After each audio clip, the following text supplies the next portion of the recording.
Berserk Volume 9, the dark masterpiece you can't miss. Hi, I'm Joshua, welcome to my author channel. Today, I just got finished reading Volume 9 of Berserk, and so I'm gonna give some of my thoughts.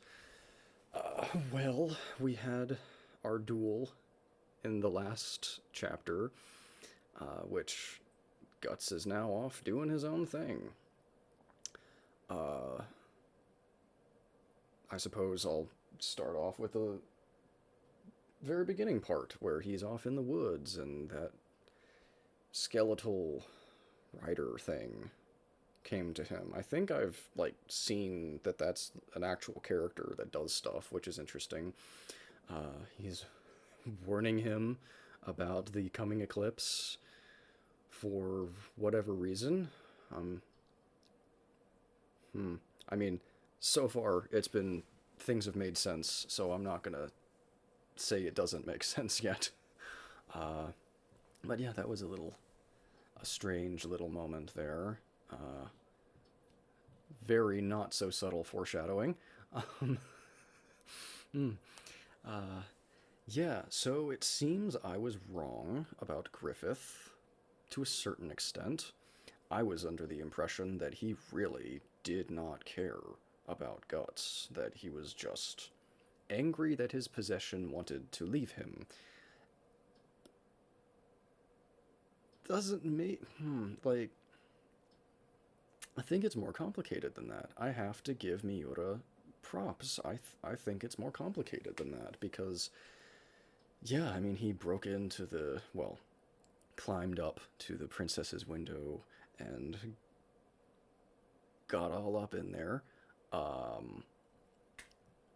That night, or the night after that, and that wasn't a good idea. No, yeah, so now I understand why the torture of Griffith happened. It makes sense now. I wasn't quite sure what stupidity he was gonna do to go from being the White Hawk General, or the White Phoenix General, to tortured for a year. It makes sense now. Then of course he calls out the king on why he's so upset. And it's like, okay. So that's not wow. I mean, of course we've not seen a whole lot of this king before, but I mean, he seemed like an alright dude. Not so much. And then after we get that scene, which I'm not even going to begin to describe on YouTube because I'm definitely getting demonetized, possibly taken down, then she's crying for Griffith to save her. Oh boy, I'm not looking forward to when we see her again. I have a feeling things are... It's... she doesn't deserve that shit, man. But that's not how those crimes work. So, yeah, here we are. Dark fantasy, man. Uh, so, moving past that, Griffith at the mercy of that really weird, sort of, dwarfism looking dude, kind of, but way more deformed. That guy kind of, I don't even know what's going on with that, I assume, person? So yeah, don't like the guy, definitely doesn't deserve all that crap. But I guess we're gonna, okay, I guess moving on from there, we get, I guess it's been the year-long time skip there. It either said so or I missed the little thing, but Guts is at this tournament in a different country, and he watches that really weird, the turban dude with the really funky weapons, and they get into a little duel, and Guts puts him on his ass real quick, and then finds out that, or then the Lord slash king guy wants Guts because, hey, we're gonna go on a bandit raid and catch some people. You know, we need to stop this bandit leader woman and her crew. Guts goes along with it until they get into combat, and then of course sides with his real comrades because, duh. And then there's the fight with that character again. Very much I'm an anime villain type thing going on with that guy. The whole, like, his weapons were cool. The ten like movable blade things. The like his weapons are interesting. The fighting style's kind of cool, but he's a cringy anime villain. You know, he's like, oh, you will never beat my so-and-so technique, taunting you in the combat, you know. And, I mean, it's how it works. That's part of the trope when it comes to manga and anime that have lots of fighting. You got the super niche, epic skilled whatever dude, and he has the super fun whatever techniques, and I don't know. I don't know how I feel about that. It's part of the storytelling, it's part of the thing. That whole shtick is part of the reason why a lot of shonen are just really cringy to me, along with other things. But aside from that, you know, it was an interesting little scenario, and that didn't go on for too long. It could have easily been a whole chapter just that, and thankfully that's not what Berserk seems to be doing. Um, you know, they got rid of the attacking forces and reuniting with the Hawk. One dude, terrible with names, so I don't know, the asshole Hawk guy. It's like, why are you here? I don't know if I buy him still being there. He's just such an annoying little shit. Uh, Everybody else, it makes perfect sense. I mean, they're the heart of the Hawk, obviously. They're just in it to win it, I guess. And I mean, maybe the bitter asshole guy wants to get Griffith back because he knows that he will never personally have any glory without Griffith in his life. So maybe that's why he's hanging out. Um, and yeah, we finally have, after that whole little thing, Guts finally gets to talk to Casca again, and they go off near the waterfall, and she demands that he defend himself because she's very much a tsundere character and still hates him, but he manages to calm her down, and they kind of talk it out, and she understands that no, it's not Guts's fault, even though it sort of is Guts's fault. It's very interesting. I didn't expect Griffith to lose his shit that much. Like, he did the one thing that he really should not have done.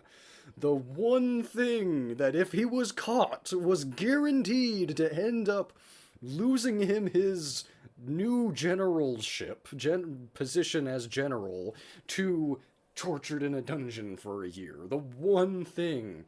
So that was genuinely surprising to me, that he does seem to actually care, and that I guess Casca's right, that Griffith is kind of useless without Guts at this point, and again we get the whole reason why she's hated him for these last 4 years, even though she started caring for him 3 years ago.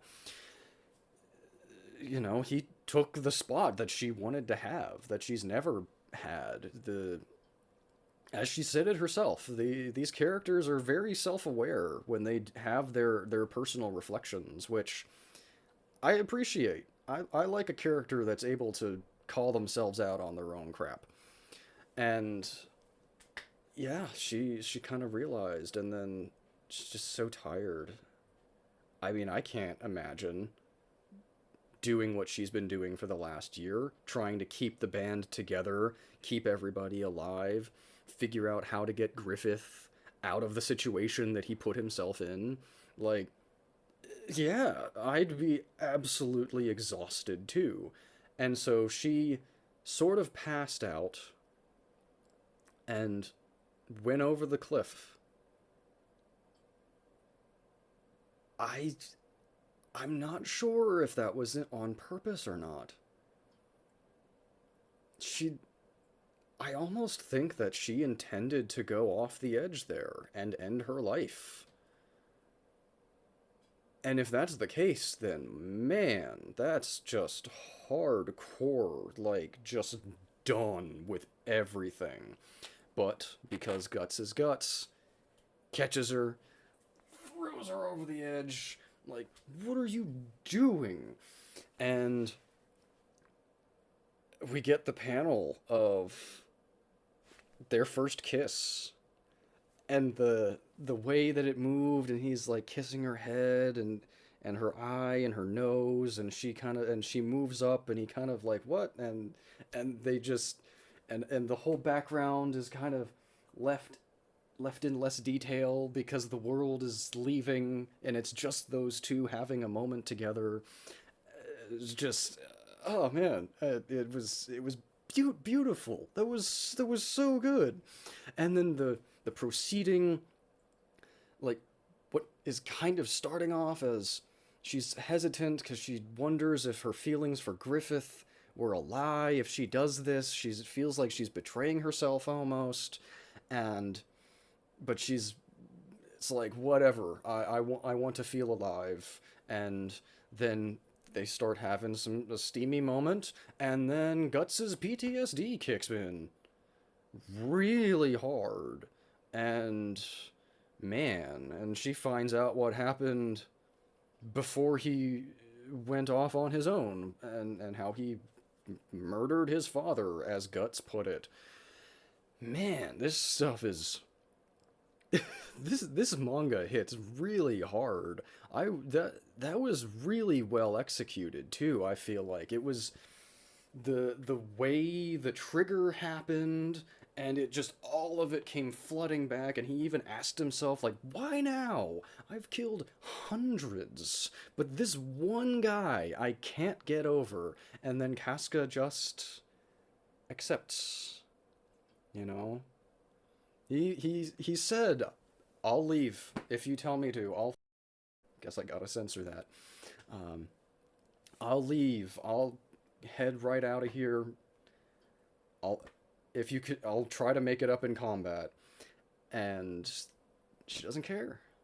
She doesn't care, even if it's just both of them are just trying to feel better and just cope with their traumas. She doesn't care, and he doesn't care, and they just have their moment together.